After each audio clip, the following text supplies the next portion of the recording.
Un grupo de presión es una organización que intenta influir sobre las políticas públicas defendiendo una idea en particular. Estas organizaciones operan en representación de diferentes empresas, organizaciones o individuos. Son caracterizadas para influir sobre la toma de decisiones y disminuir el riesgo que éstas perjudican. Se debe destacar que no forman parte directamente del poder político.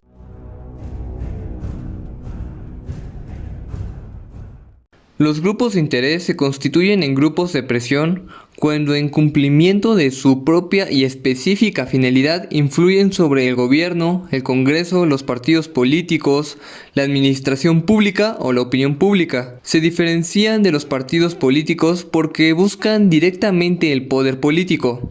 En México, las asociaciones que actúan como grupos de presión están integradas, entre otros, por obreros, empresarios, comerciantes, miembros de las iglesias, banqueros, profesionistas, intelectuales y académicos.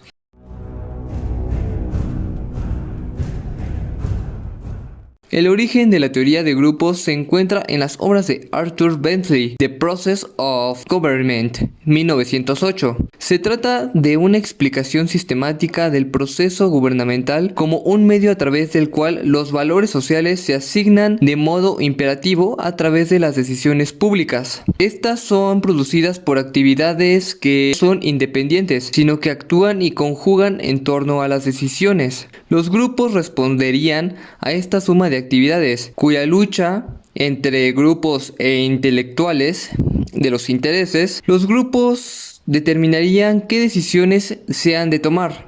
De este modo, y en especial, para estos autores, toda actividad política se reduce a una lucha entre grupos.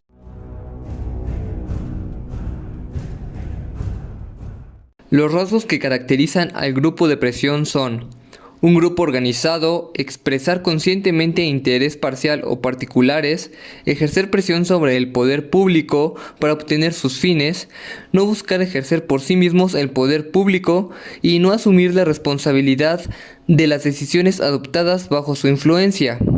Están compuestos de una gran cantidad de miembros, con una organización bien estructurada y con aportes financieros pequeños y reguladores, organizaciones sindicales de trabajadores industriales o de campesinos. Los grupos de presión de cuadro están compuestos de una cantidad pequeña de miembros con fuertes influencias económicas o sociales.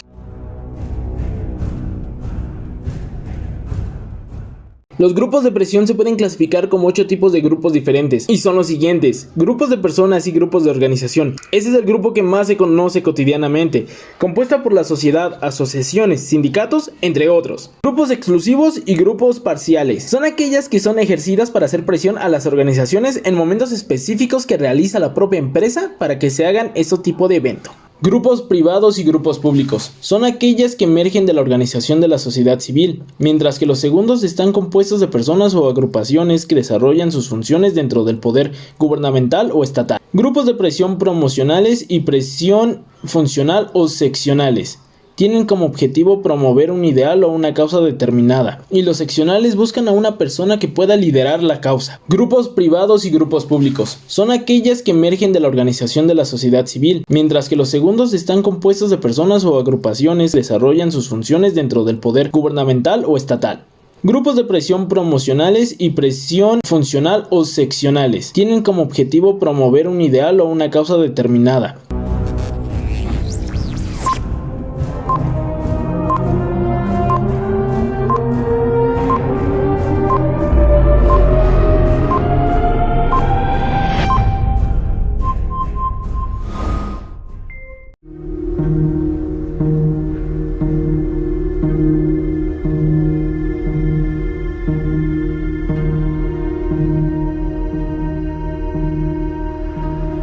Students and union demonstrators had come to protest against political oppression, but the army pours in and surrounds them.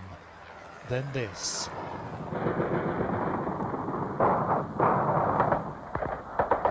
You can see people falling to the ground.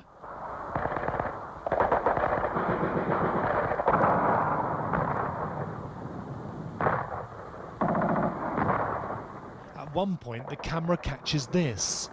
Watch the window. It's a sniper.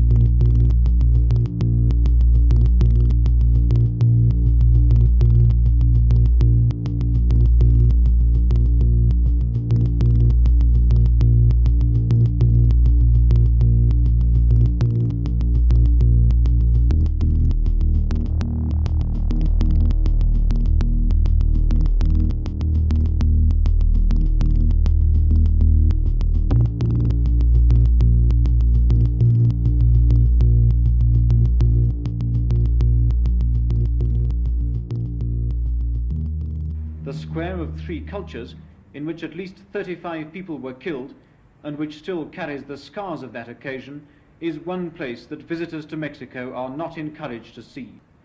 Now, on the eve of the Olympics, troops are still on guard in the square, but they've been tactfully and unobtrusively withdrawn from other parts of the federal district. They've left the university, for instance, which now has a strangely derelict air about it, because the students aren't there either. Most of the slogans have been erased from the walls, but a few of the posters remain. Bitter but humorous.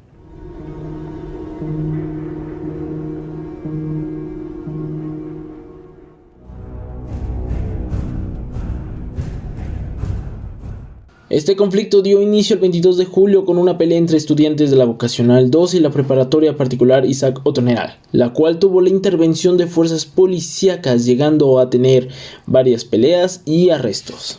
El 1 de agosto, el rector de la UNAM de ese entonces, Barros Sierra, encabezó una manifestación desde CEU hasta el Zócalo, con un mensaje claro que manifestaba su inconformidad por los hechos suscitados en los enfrentamientos. El día siguiente fue creado el Consejo Nacional de Huelga, el CNH, formado por estudiantes y maestros de la UNAM y del Poli, las escuelas normales, el Colegio de México, Chipango, la Universidad Iberoamericana, el Colegio de las Salles y algunas universidades estatales.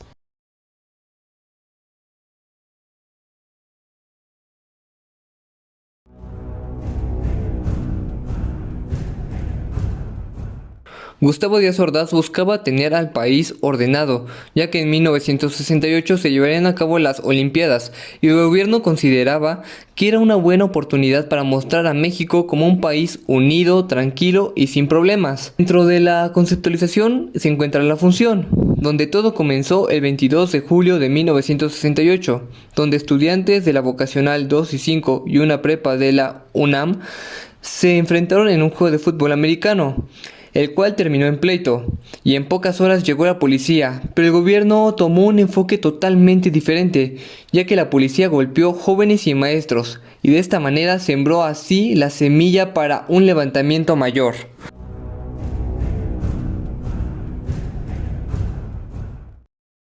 Ya que se organizaron marchas para denunciar la violencia del gobierno, pero el gobierno aún así respondió con más violencia. Desde ese momento el problema fue creciendo aún más y más. Más escuelas se iban uniendo a las marchas en busca de resolver la demanda hacia un gobierno corrupto que así lo consideraban. En agosto se creó el Comité Nacional de Huelgas para recaudar fondos y continuar con las manifestaciones. El 1 de septiembre el presidente dio una conferencia en la que mencionaba que habían sido muy tolerantes, más de lo que se podía hacer, pero que todo tiene un límite. Así que de esta manera no permitiría que se rompiera el orden jurídico. Días después se convocó una manifestación el 2 de octubre de 1968 en la Plaza de las Tres Culturas en Tlatelolco, Ciudad de México.